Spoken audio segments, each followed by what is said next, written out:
Wala kaming plano. Ang plano namin, baka posibleng mag-prepare muna ng katawan and IVF, or kung ano man. Pero naturally pa rin gusto namin subukan. And then biglang ayun, a few days, delayed pa lang siya. Pagtingin namin, positive. Naalala ko pa yun, sinabi niyo sa akin, nasa church. Tapos ginanon mo pa si Alex. Sabi mo, hindi mo muna sasabihin. Pag gano'n ni Catherine, buntis ako. Ako, ha? Grabe naman! Nung December, di ba? Sabi mo, ito talaga hindi matigil ang bibig. Sinabi agad, sabi Pero ko. minsan kasi ang hirap mong itago. Oo. Pati sa kaibigan mo. Di ba? sa Kasi family iba mo. yung happiness, parang may Sobrang gift. saya mo. Oo. So nung nalaman namin na pregnant kami, For the nagpunta third time. Nagpa-check na kami kagad sa OB and okay naman.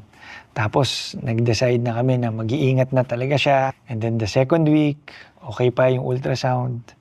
Hanggang doon sa pangatlong linggo,